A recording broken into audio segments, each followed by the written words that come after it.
C'est pas la même chose, mais ça vaut vraiment, vraiment la peine parce que si on regarde l'échiquier du business web, donc on a à peu près 280 millions, give or take, de francophones.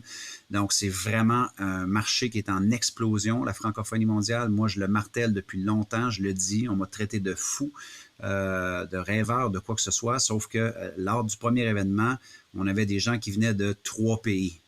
Maintenant, on est rendu, on fait nos ventes dans 53 pays francophones.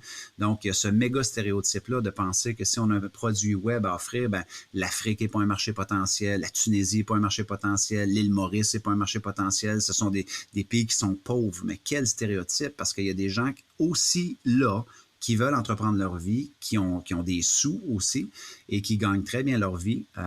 Et je pense que ça vaut la peine de mettre notre offre aussi devant ces gens-là et de les aider aussi à peut-être à atteindre un style de vie fantastique qu'une entreprise qui aimerait développer.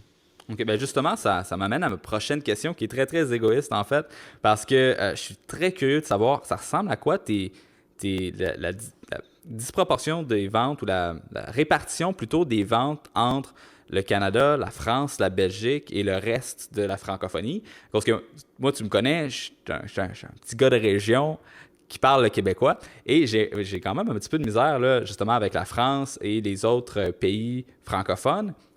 Toi, ça ressemble à quoi? Est-ce que tu as eu des défis à surmonter pour être capable de percer ces marchés-là?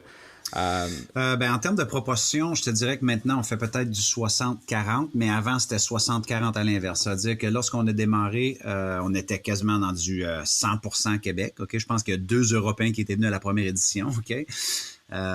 Et par la suite, on avait dans les autres années, mais là, on a escaladé l'Europe. Donc 2013, c'était notre premier lancement, parce qu'on a eu un partenaire européen qui a fait notre promotion. Et là, ça n'a cessé que d'escalader. Mais dans nos années pivots, là, entre 2014-2015, on était à peu près encore 60% Québec, 40% Europe. Et maintenant, on est dans du 60% Europe, 40% Québec, Canada. Est-ce que tu as des conseils que tu pourrais donner pour être capable de s'adapter à cette culture-là au niveau du marketing, puis du type d'offre qu'il faut qu'on leur présente, de la façon qu'il faut qu'on leur parle? Ben écoute, moi je sens pas vraiment qu'on adapte quoi que ce soit pour séduire ce marché-là. Par contre, on essaie vraiment de vraiment bien comprendre qui est notre client idéal. Ça veut dire pas en termes de démographie, pas en termes d'âge ou quoi que ce soit, mais en termes de vraiment ses problématiques ou ses aspirations. Donc moi, si j'ai une fascination avec mon marketing, c'est de vraiment aller très, très, très profond dans les situations psychologiques qui peuvent bloquer le client que j'aimerais attirer ou qui frustre le client attiré présentement dans sa vie. Là. Est-ce que je peux, avec une précision chirurgicale, aller décrire des situations qu'il vit présentement et qu'il a l'impression que quand j'en parle en vidéo, en caméra, en webinaire, il se dit « Merde, j'ai l'impression qu'il me parle, j'ai l'impression qu'il décrit ma vie ». Donc ça, je pense que c'est une façon extrêmement puissante de connecter et d'aller chercher un gain en compassion dans son marketing.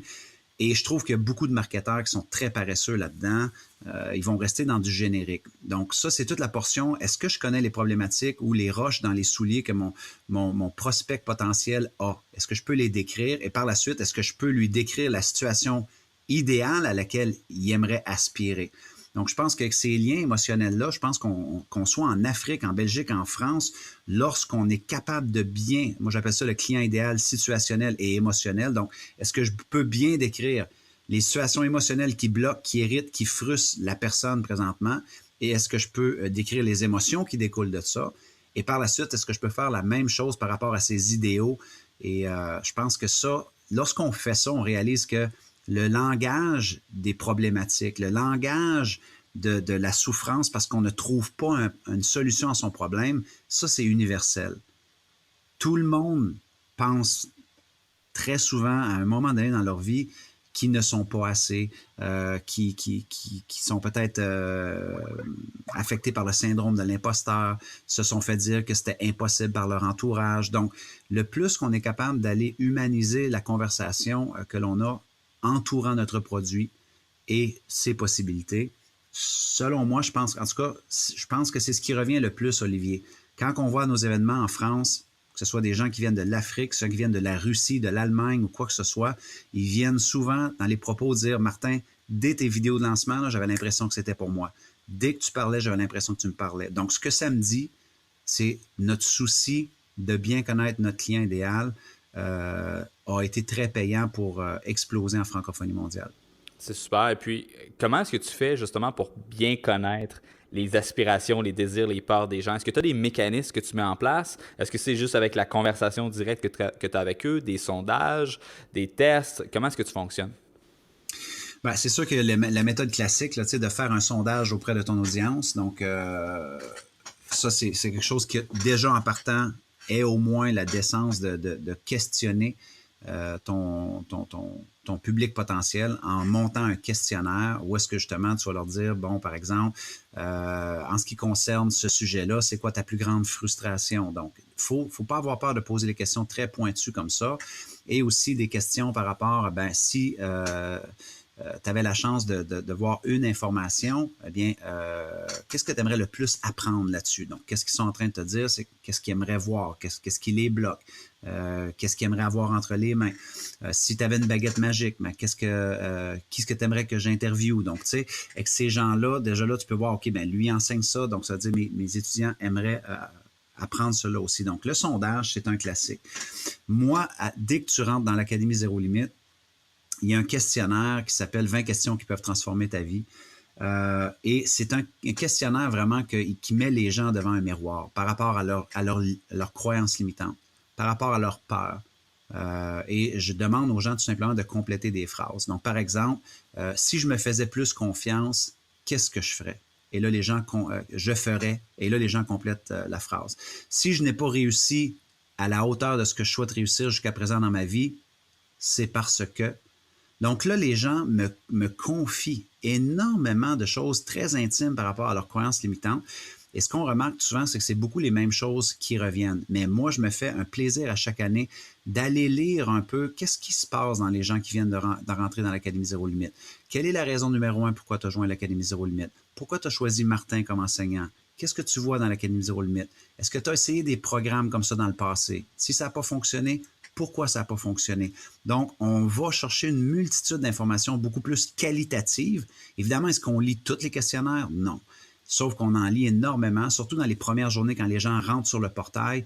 Et ça devient vraiment une mine d'or énorme, énorme, énorme. Et la troisième façon, c'est vraiment d'être à l'écoute. Il y a tellement de gens qui sont concentrés sur leur propre truc, ils tombent en amour avec leurs produits, ils tombent en amour avec leur offre, ils tombent nostalgiques avec leur offre. Je pense que c'est un des dangers énormes pour des gens qui lancent des produits souvent. Mais ça ne veut pas dire parce que toi, tu es en amour avec ton offre que tes clients ou ton marché va être en amour avec ton offre. Donc, assure-toi que tu écoutes leur feedback constamment. Donc, moi, quand je vais à l'Académie Zéro Limite, je demande à mes équipes, soyez à l'écoute, le feedback, qu'est-ce que les gens disent. Et quand les gens viennent me voir, souvent ils disent « Ah, Martin, ton académie, c'est écœurant. » Dans le temps, je disais « Merci. » Mais maintenant, je vais dire « C'est quoi la chose que tu aimes le plus? » Si c'était amélioré, qu'est-ce que tu améliorerais? Et j'ai pas peur de poser ces questions-là, évidemment, quand le temps le permet. Et très souvent, je reçois des feedbacks que j'ai même pas pensé. Et des fois, les gens vont me dire des phrases et je vais dire, wow, j'ai pas ça dans mon marketing et je suis toujours en train d'être à l'écoute du marché parce que je pense qu'à un moment donné, dans la croissance de notre entreprise, c'est plus des gains de 50% qu'on va aller chercher, Olivier, ou 75%. C'est vraiment, je vois ça un peu comme un Olympien, c'est du tweaking, c'est du détail.